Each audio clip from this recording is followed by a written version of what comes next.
Imagine this. You've been gone 2 decades. War, monsters, shipwrecks, the whole deal, and you finally get back to your own front door. Yeah. But you can't just walk in. You're disguised, nobody knows you, and you have to stand there while people basically feasting in your own house treat you like dirt. What does that do to you? It's such a powerful setup, isn't it? That feeling of being home but completely unseen, unrecognized. The tension is just immense. It really is. And that brings us right into today's deep dives. Book 17 of Homer's Odyssey. This is it. The moment Odysseus, disguised as a beggar, steps back into his own palace. A truly pivotal moment. All these threads are starting to come together. Exactly. So our mission today is to really unpack that intricate web of anticipation, the deception, the rising tension that just defines Odysseus' return. We're going to look at some surprising details, those really powerful reactions, human and animal. And trace those parallel paths, Telemachos coming home, Odysseus coming home, but so differently. Right. We'll see some shocking cruelty, but also those little sparks of hope, for the people who haven't given up. It all starts, interestingly, not with Odysseus, but with Telemachos. Yeah, the prince is back. He gets to the city fast. And that reunion with Penelope, his mother. Yeah, wow. It's incredibly moving. Tears, relief.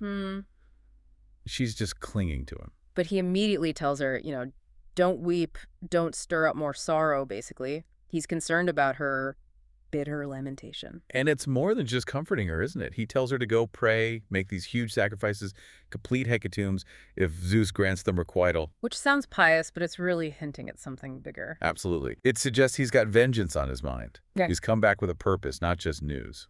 So he's definitely grown up on this trip. What's the key intel he brings back? Well, he lays it out, Pylos, with Nestor good hospitality, but no real news of Odysseus. Okay. But then Lacedaemon, Sparta, with Menelaus, that's where things get interesting. Ah, yes. Menelaus has that incredible simile, right? He does, comparing the suitors to these careless fawns bedding down in a lion's empty den. And then the lion comes back. Exactly. The lion comes back for shameful destruction. It clearly paints Odysseus as this returning force of nature. Menelaus really wishes Odysseus was there, doesn't he? He even recalls that wrestling match in Lesbos. Yeah, he wishes that Odysseus would show up and deal with these suitors. And crucially, Menelaus confirms what he heard from the old man of the sea. Which was? That Odysseus is alive, but he's held by constraint, stuck with the nymph Calypso on her island. No ship, no crew. So tantalizing news for Penelope. Alive, but stuck. Still, it's something. A huge something, and then almost immediately there's another prophecy. Right, from Theoclymenos, the guest Telemachos brought back. Yes, this seer interprets a bird sign and declares Odysseus is actually here in Ithaca, in the land of his fathers. Wow. Sitting still or advancing, he says, and already devising evils for all of the suitors. How does Penelope react to that? I mean, first Menelaus' news, now this. She grabs onto it, promises Theoclymenos gifts, rewards if it comes true. You can feel her desperation for hope. So the stage is set. Telemachos is back, determined, prophecies are flying, and Odysseus himself is, literally walking towards the palace. But not as a king. He's with Eumaeus, the swineherd, looking like a dismal vagabond and an old man. Ragged clothes, leaning on a stick. The contrast is stark. And the welcome he gets. Yeah. Well, the first encounter is just brutal. Melanthios, the goatherd.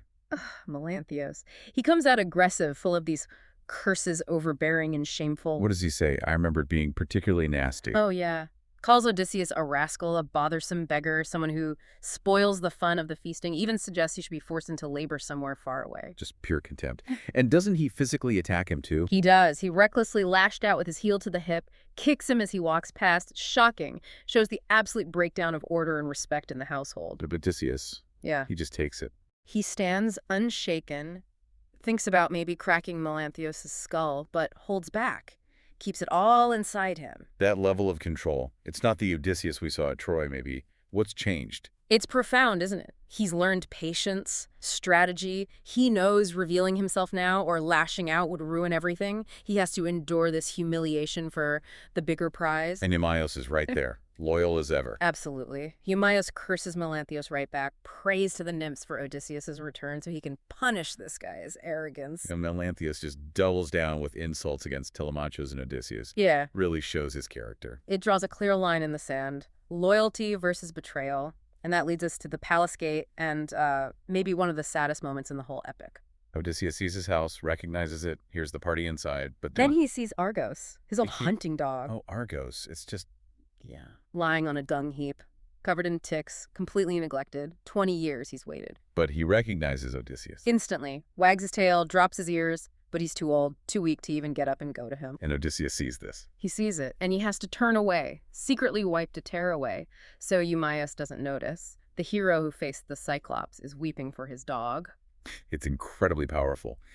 Eumaeus explains, doesn't he, how Argos used to be this amazing hunter, but now, Yeah, he explains the dog's decline, blaming the careless servants now that the master's gone, and he says that line. a line about Zeus. For Zeus of the wide brows takes away one half of the virtue from a man once the day of slavery closes upon him. It's about more than just the dog, isn't it? It's about what happens when order collapses, when people aren't held accountable. It's a chilling commentary on the whole situation in the palace. And then Argos. Having seen Odysseus one last time, he dies. His long wait is over. Just heartbreaking. So after that emotional gut punch, Odysseus finally enters the palace, still the beggar. And Telemachos spots him, shows kindness immediately, gives him a good portion of food, tells him to go beg from the suitors. Right, he says, modesty for a man in need is not a good quality. Go work the room. And Athena's there too, unseen, urging Odysseus on. She wants him to test the suitors, learn which of them were fair, which unfair. Even though she knows none will be spared. Exactly. It's more about revealing their characters, perhaps, solidifying the justice of what's coming. And the first major interaction inside is with, well, the worst of them. Antinous. Antinous. Melanthios apparently points Odysseus out to him earlier, setting the stage. Antinous immediately challenges Eumaeus, like, why did you bring this trash here? Total arrogance. Odysseus tries to engage him, right? Yeah. Tells his story. He does. A masterful piece of improvisation. Spins this tale about being a rich man once, then pirates, Egypt, disaster, being sold into slavery in Cyprus. A classic Odysseus performance. All to try and get a scrap of food, playing the part. Yeah. How does Antinous respond? With fury. He refuses point blank. Why should I give you anything from another man's house? He sneers. And then The footstool. he picks up a footstool and just hurls it at Odysseus. Hits him hard. In the right shoulder near the base, in the back. A direct, violent violation of hospitality.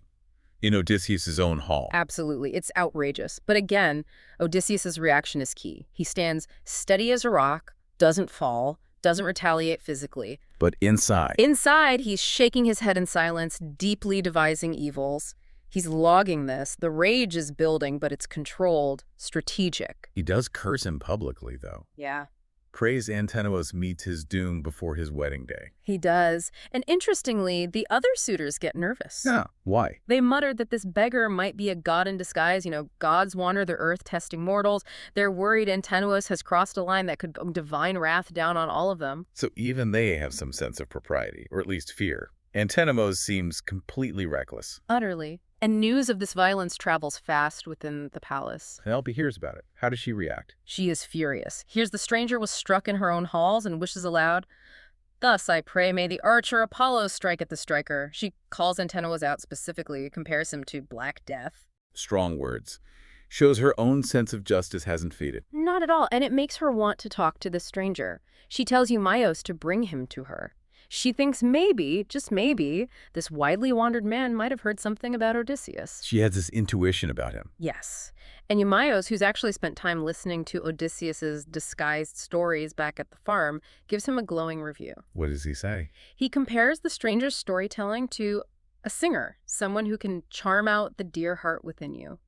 He tells Penelope the beggar claims he's from Crete and heard Odysseus is nearby in Thesprotia, alive and bringing home treasure. More hope for Penelope.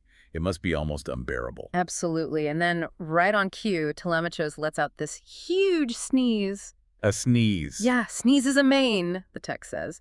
And Penelope takes it as a powerful omen. An omen for what? That destruction will come to the suitors. It reinforces her hope, makes her promise the stranger gifts, clothing, if his news proves true. It's all converging. So she wants to meet him right away. She does. But Odysseus, playing it smart, refuses. Not yet. Why the delay? What's his reasoning? Several reasons. He says he fears the suitor's outrageous violence, which goes up into the iron sky. Great phrase.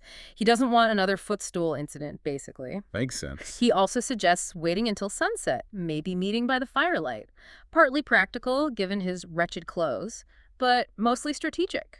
He needs privacy. Needs to control the situation, avoid prying eyes. It shows his caution, his foresight. Exactly. And Penelope accepts this. She recognizes the good sense in his reasoning, another sign of her own intelligence, and perhaps an unconscious recognition of his careful nature. So the meeting is postponed. Eumaeus heads back to the farm. Right, leaves Telemachos in charge, and the palace goes back to its feasting and revelry as night falls.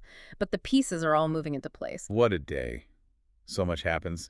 Telemachos returns. You get these glimmers of hope from the prophecies. Then the raw brutality from Melanthios and Antinos, just shocking. And sandwiched in between, that incredibly moving, silent recognition with Argos. The loyalty, the neglect. It's an emotional roller coaster, all building towards the inevitable confrontation. We, the audience, feel it coming. We absolutely do. And it leaves us maybe with this thought to ponder. How does enduring that kind of suffering, that public humiliation like Odysseus does, how does that change a person? And what does it really tell us about the nature of justice when it's finally unleashed?